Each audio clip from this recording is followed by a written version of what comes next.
All right, so something that I don't think we see nearly enough of in this country is politicians being directly confronted by average citizens who have been affected by some of the disastrous policies that they have implemented over their careers. And fortunately, I got a great clip that is a perfect example of what I would love to see more of. And this is Mike Prysner, who is a famous anti-war, anti-imperialist advocate who was also a veteran of the war in Iraq, which was obviously started by George W. Bush, here at a George W. Bush speaking event, directly confronting him to his face and calling him out for the war crimes that he is responsible for and the countless deaths and destruction that he is also responsible for as he led us into the war in Iraq and Afghanistan. And so also I want to give a quick shout out to Empire Files, which is this channel that Mike Prysner also runs in coordination with Abby Martin, and they produce fantastic anti-imperialist content. So without further ado, let's go ahead and watch this dismantling of George W. Bush.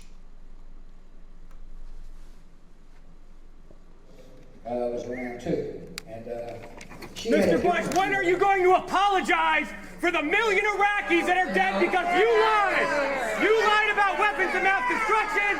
You lied about connections to 9/11. You lied about Iraq being a threat. You sent me to Iraq. You sent me to Iraq in 2003. My friends are dead. Joshua Castile. You killed people. You lied. You lied about WMD. A million Iraqis are dead because you lied. My friends are dead because you lied. You need to apologize. Apologize. You need to apologize. Apologize. Apologize. Are you with this gentleman? No. What just happened? I'm wondering if they're going to arrest me, but What just happened? I just disrupted George Bush speaking. They dragged me out. I guess the cops are not after me, so I guess they're not them arresting me. running, but yeah. Yeah. Well, what I did was I tried to read the names of friends of mine who died after going to Iraq and then died of injuries they came home with. The names of Iraqis who were killed by the U.S. occupation in the Nisour Square massacre, Haditha, those you saw in the collateral murder video. I tried to read the names, but the event runners immediately grabbed the list and tore it up. But I was able to shut it down for a little while, right when Bush was getting into his first little cheesy story about his life and all that, trying to be funny. But so hopefully I shook him and set a tone for the event. The crowd was very mad. Typical crowd you would expect for George W. Bush, but they seem to not be expecting it at all. And here we are. So.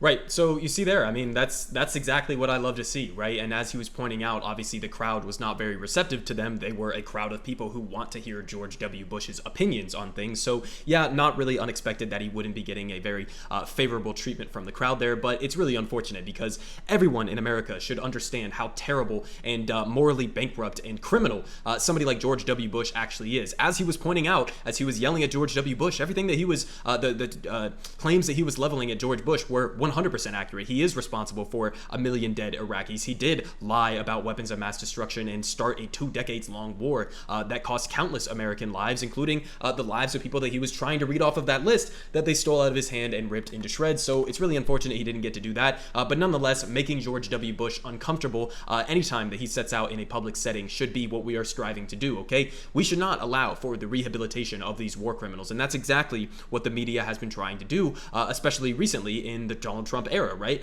They want a comparison point to say Donald Trump is this unique evil. Let's go back to the old days of the noble Republicans. And who are they talking about? They're talking about George W. Bush, who arguably is significantly worse than Trump in many aspects, especially on something like foreign policy, as he was the guy who got us into Iraq and Afghanistan based on complete lies, as Mike Prysner was trying to point out there, and he was dragged out. And I don't know if he actually is going to be arrested potentially, but that's entirely possible. And another thing that I wanted to point out was this perspective of George W. Bush during this entire event, because he was basically laughing throughout it. So let's go ahead and watch a little bit of this. Okay. Sir, this is not the time. This is not the time for that, sir. Yes.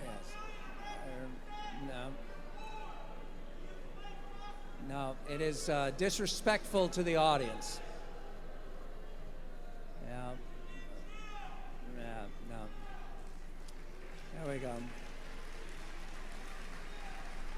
Right, so you see there George W. Bush with a little smirk on his face as Mike Prysner is telling him about the white phosphorus that he used in Fallujah and killed innocent civilians, on, the weapons of mass destruction lies that he told, again, to get us into the war in Iraq in the first place, okay? This guy, George W. Bush, is a massive criminal, okay? And as accurately pointed out by Mike Prysner, if we lived in a country that actually had any sort of semblance of justice or cared about human rights in any aspect at all, then we would have George W. Bush rotting in a prison right now, okay? This is not a man who should be walking free, let alone going around and giving his opinions on things to crowds of people, okay? He should be behind bars, all right? He started 2 completely illegal wars.